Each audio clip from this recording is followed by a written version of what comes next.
Welcome to the Irish Farmers Journal Weekly Podcast. Hello and welcome to this week's podcast. I'm Hannah Quinn-Mulligan, news correspondent with the Irish Farmers Journal.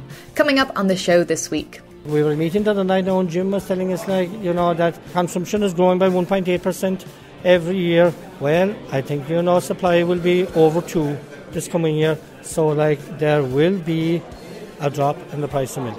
Are milk prices set to crash in 2018? I think there's a lot of confusion and a lot of misunderstanding of the DUP's position, and I do sometimes wish that people would look at what we actually say as opposed to what people say we say. And the buzzword is Brexit. DUP leader Arlene Foster on her party stance on the Irish border. But first, farmers in Europe depend on their Common Agricultural Policy or CAP payment for up to 40% of their annual income. However, since the UK are set to leave a large hole in CAP funding post-Brexit, and with CAP policy set to change in 2020, all eyes are on Commissioner for Agriculture Phil Hogan and his proposals for a future CAP. Our correspondent Phelim O'Neill was at the EU Outlook conference in Brussels and asked Commissioner Hogan what he felt the reaction had been to his proposals. The reaction is what I expected. Of course, there is clarification required on some aspects of it, which is to be expected, because you can only do so much in a short document. But when we go to various conferences like today here in Brussels, we're able to explain it better about what the principles behind the document, what is some of the meat on the bone, as it were, that we can put on some of the principles that we have outlined in the document. So we want a new delivery model that will simplify the policy for the farmer. We want to have more emphasis on environment and climate action. We'll be expected to do that in every policy in the European Union in the next number of years. And we want to ensure that we have a competitive agriculture in the European Union with the help of research and innovation and digital farming in the future, that we're able to take advantage of the new technologies to continue to be able to export in the way that we are now right around the world with our high quality food. There's no doubt, and I think the environment is going to be centre stage, and you continually use the term, and you used it again today about farmers being the boots on the ground there. Yet there will be concern among farmers that they have to now meet a basic environment standard to qualify, if you like, to get into the system.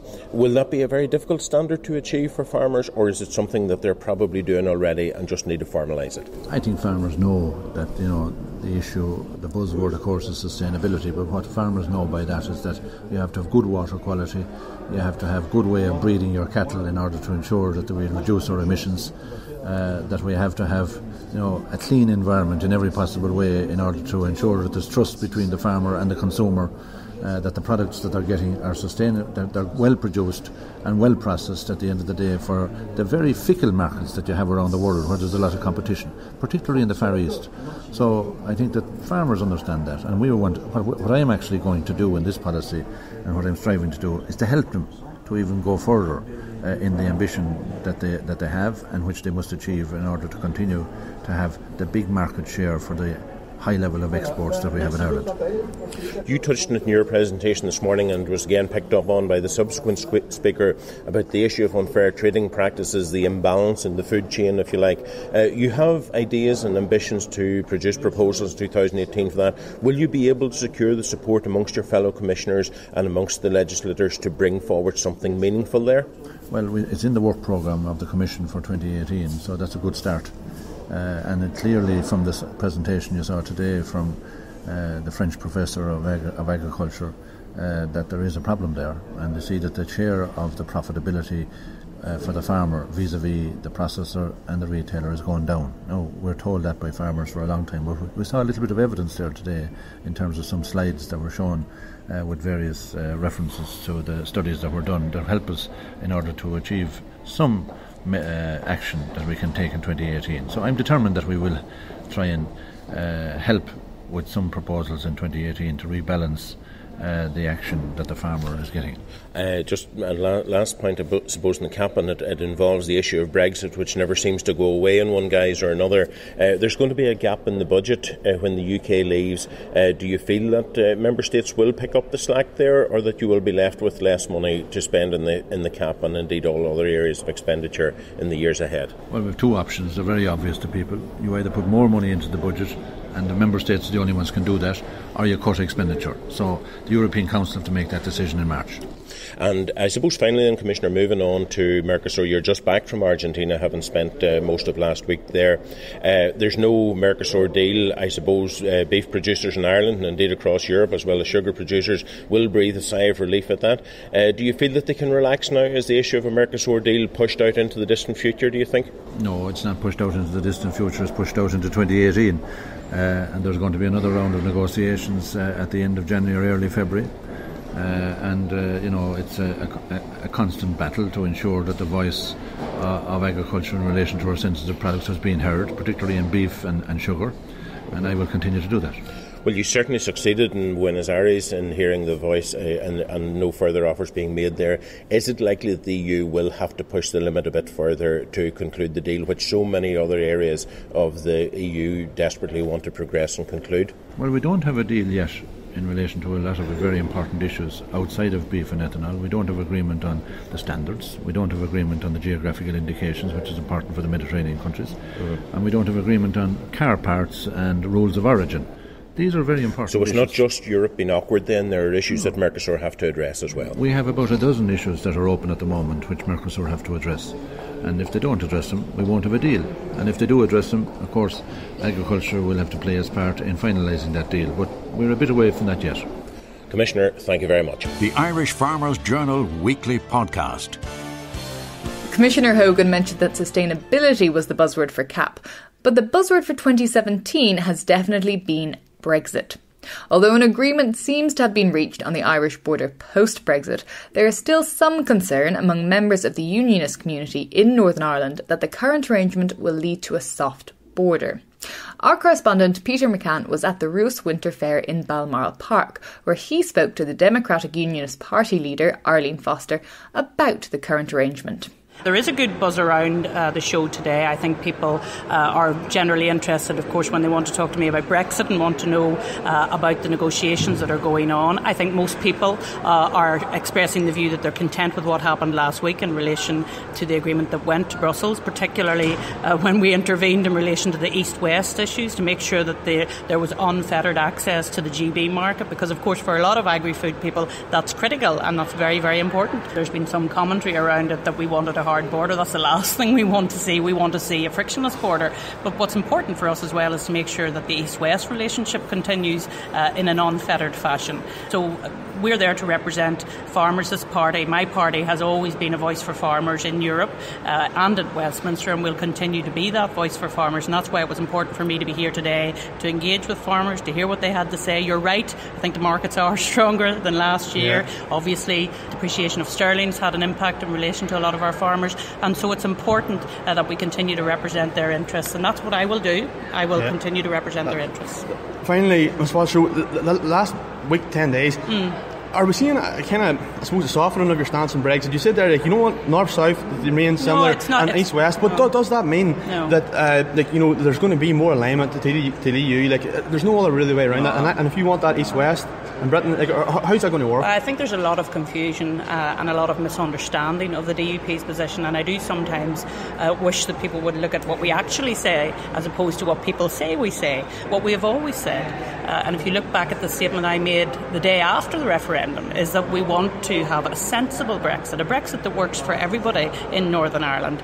We recognise that there's a number of people in Northern Ireland who didn't vote for Brexit, but likewise they're across the nation, and of course the decision was taken at a UK level that we are leaving the European Union, but we must do so in a way that is sensible for everybody and not a hard Brexit which people pretend that we are actually what is a sensible Brexit? Is that more alignment with the EU? Like, no, it's not about alignment. It's not about alignment, and again, that is a term that people get very hung up on. It's about looking at all of the different sectors and making sure that we represent all of those interests in an effective way. That's what we will do. We're not going to get caught up on dogma, but what we are going to get caught up on is representing the people of Northern Ireland. Arlene Foster, thanks for your time.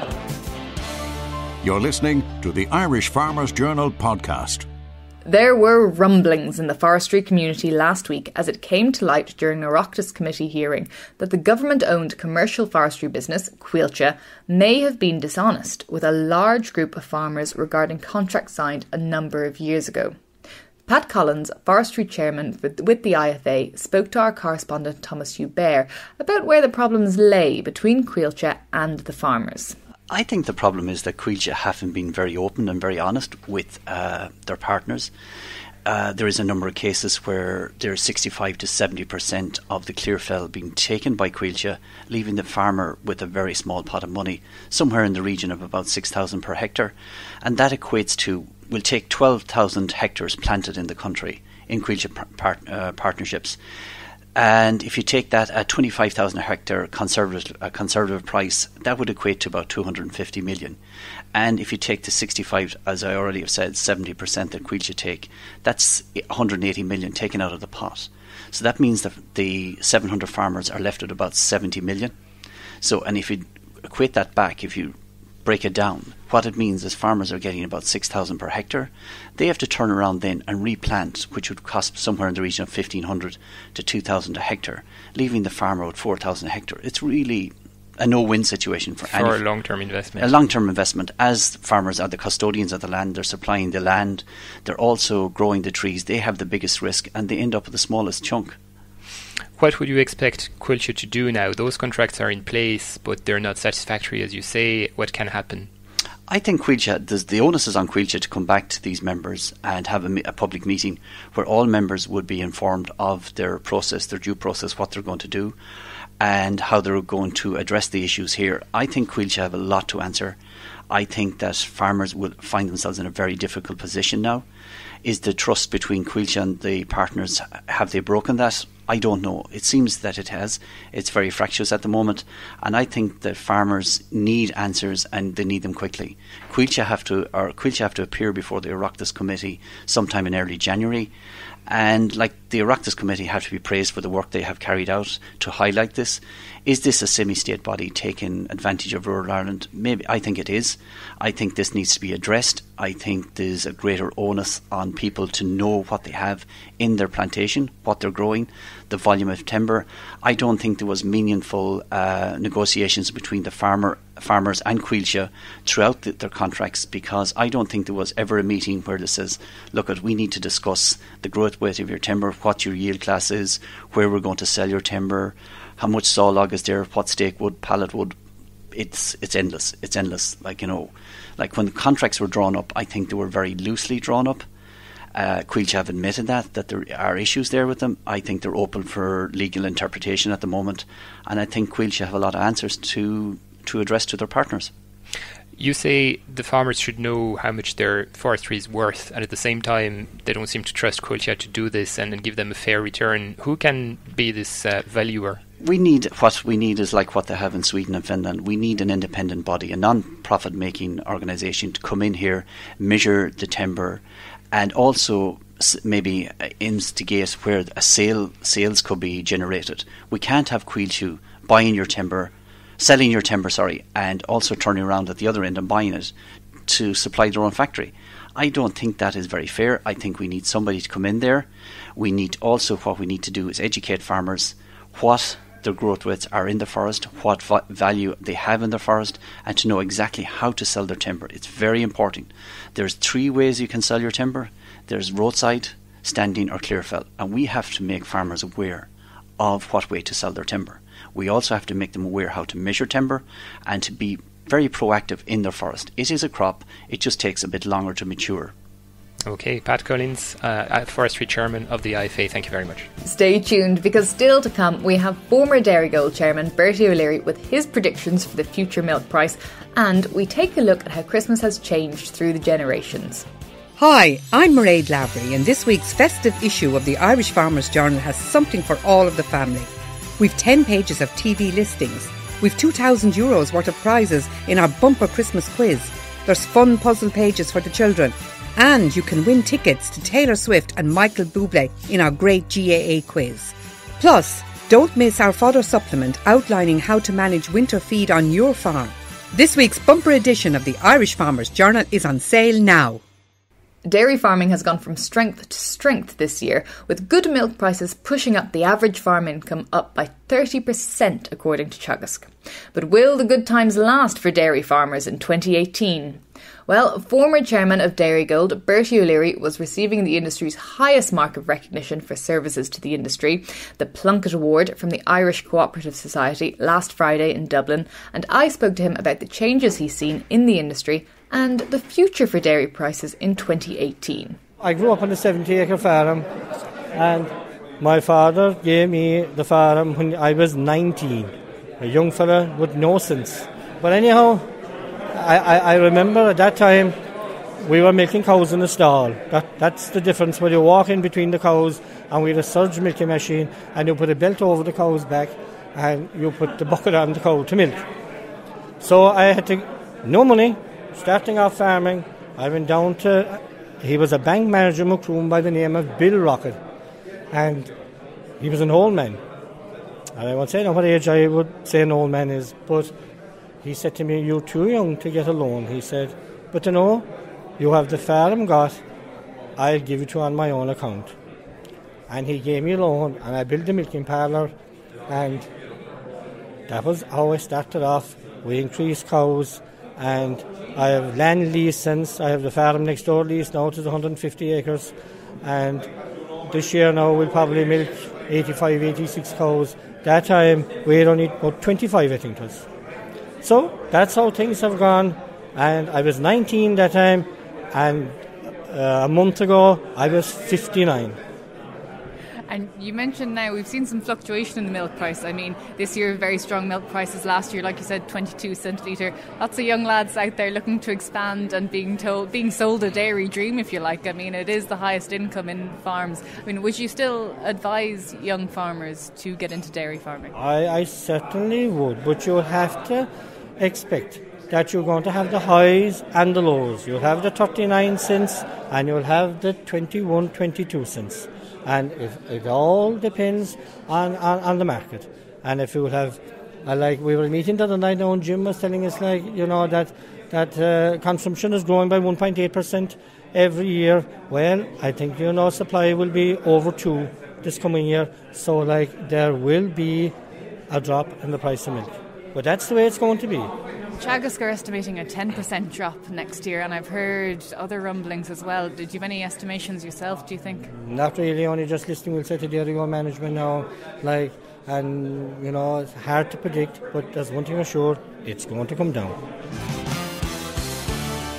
We hope that you're enjoying this Irish Farmers Journal podcast. Find out more at farmersjournal.ie. And now we're back to our buzzword for 2017, Brexit. It was one of the main topics of conversation at a seminar held by the Irish Exporters Association.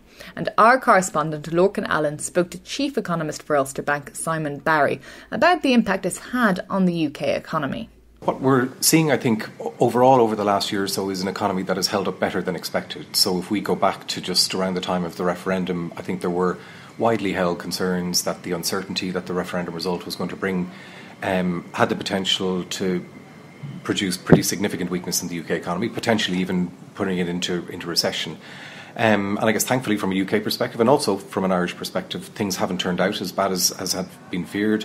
The economy has held up better than expected, and the unemployment rate has actually continued to fall. So it's at multi-decade lows at about 4.25%. So things have definitely turned out to be somewhat better than expected, but they're still not great. The story here is one of an economy that has experienced a deceleration in growth. So if we go back to the first half of 2016, the economy was growing at about 1.8, 1.9%. So far, the last half year or so, that's down to about 1.5%. So there is a slowing taking place. And part of the reason for that, I guess, is that Brexit impacts, while they haven't come through in any kind of violent or abrupt way, there has been, I guess, parts of the economy which are showing signs of Brexit impact. And I think one area where the Brexit impact has been most visible is the currency. So over the last 2 years, we've seen a move from 70p to, at one stage, 93p a few months ago. We're about 88 at the moment, but that's a big move in the currency. And one of the consequences of that is that UK inflation has gone from about 0 up to about 3%. How structurally weak is sterling? I mean, is there potential we'll see this recover? I mean, how damaged is it since Brexit? If it is the case, for example, that the Stage 1 negotiations conclude and we move on to Phase 2, and if markets begin to develop a sense that, you know, there are constructive negotiations happening which may well produce a deal, and that deal might have an associated transition period, so that we end up kind of backing away from some of the more concerning scenarios, then you could see a scenario in which markets take that news positively. In other words, that they begin to maybe reduce the amount of the risk premium that's currently in sterling's price, and that there could be some scope for sterling to maybe enjoy a bit of a recovery. But we also need to be tuned in to more adverse scenarios, whereby the politics of this are really, really complex, as we've, I guess, all experienced over the last several days. And with all of that political complexity comes uncertainty, and therefore we can't just presume that this is all going to turn out okay. There are still really important risks. There are still pretty adverse scenarios that we can't dismiss because of the political uncertainty. And so there are risks in both directions around sterling, even though it's fallen by so much already. What's the outlook for the Irish economy, and what's the difficulties in the UK going to do to our economic performance here in this country? So I think what we can say is that the current performance of the Irish economy is really strong. So that's evident across a wide range of indicators, from headline GDP growth, tax receipts, core retail sales volumes, and especially in the jobs numbers, which continue to look really strong, very, very impressive. So overall, the Irish outlook still remains favourable, is the way that I would characterise it. But, and it's a big but, it's not as favourable as it would be in the absence of us having to cope with Brexit. So in other words, Brexit is going to be a negative for the Irish economy, and the reason it's going to be a negative for the Irish economy is because Brexit is a negative for the UK economy, so our really important trading partner, especially for Irish indigenous firms. And also it's going to be more costly and more difficult to trade. So we don't know exactly how much more costly or how much more difficult, but virtually any form of Brexit is going to have some adverse cost or difficulty associated with it. And so the economy is going to, I guess, go through a period where its performance is going to be weaker than it otherwise would. But the Irish economy, if the world economy holds in there, and the current omens on that look broadly okay, then the Irish economy should and is likely to be able to continue to grow, but just at a somewhat slower pace. You're listening to the Irish Farmers Journal podcast. And finally, from a box of oranges to an Xbox, Christmas and the presents we give and receive have seen some changes over the generations. Tracy Donaghy spoke to me about an article she's written for Irish Country Living this week about Christmas through the generations and what inspired her to write it. Basically because nowadays there's so much fuss around Christmas in regards to presents and going shopping, so I was just interested in going back and finding out how it was in the past, how people celebrated and how it's changed over the years. Are you very close to your grandmother? I would be, yes. I'd be very close to my granny, and at Christmas she's like a typical granny. She spoils everybody, and she was more than happy to go back and explain her past and how Christmas was for her. So how was Christmas for her? I mean, you talk about her spoiling you. I mean, did she get spoilt at Christmas? She actually said that Christmas in her house wouldn't have been as luxurious in the sense of presents because she came from a big family. So there was loads of brothers and sisters, and she actually said the best present she ever got was from her neighbour, and it was like this little bath with taps on it. So it was something very simple, but it was a present that made her Christmas also. So it was just a bath that she could get into? Not like a doll's bath or anything? It was a doll's bath, yeah. Sorry, yeah. I was wondering there. I was like, was the neighbour giving them a hint or what? I should explain that wee bit, maybe. No, it's okay. So what about the next generation then? Because it was through the generations that you looked at. Yeah, so then I spoke to my Auntie Claire. So basically one of the changes I noticed was that Claire had a Christmas tree, which Granny didn't have, and also turkey had become part of the Christmas dinner, which Granny never had. Presents hadn't really changed that much. They were getting, I suppose they were advancing in a sense, but they were nothing like we received today. So then we've moved on to you. So compared to your grandmother, what kind of Christmas do you have, and what did you talk about? Well, compared to my granny, I would get things like tickets to go to concerts, you would get phones, gadgets like Wii's, Xboxes, things like that. So obviously comparing that to my granny, who also noted that she got an orange one year, there's a great difference there. I remember talking with my granny, she said like an orange was a big deal. Like, did they have stockings, or was it an orange kind of the height of it? They did have stockings. She did say that they hung the stockings up, but she regards the orange as being a very vital part of her Christmas presents. And what do you think? Do you think we're too spoiled nowadays? Do you think that we're missing something from, say, your grandmother's generation or your aunt's generation? I think the religious aspect has fell away more. It would probably be a good thing to try and bring that back now. And also, just in relation to presents, everybody seems to go mad and spend money, and it hurts everybody's pockets in a sense, because obviously the last thing you want to do is get someone, you know, a really cheap present when they've gone out of their way for you. So I think that would be something that would be good if we could reinvent that in a sense, because there's so much pressure put on people in regards to presents and expense. That was Tracy Donaghy from the Irish Country Living team. From all of us here at the Irish Farmers Journal and the Irish Country Living, we hope you have a very Merry Christmas, and feel free to get in touch with us over the holidays on Snapchat, Facebook or Twitter. And remember that we'll still have our news updates for you on our app over Christmas. And that's it for this week. The sound engineer was Ferdia Mooney, and I'm Hannah Quinn Mulligan. The Irish Farmers Journal podcast, online at farmersjournal.ie and on iTunes every Thursday.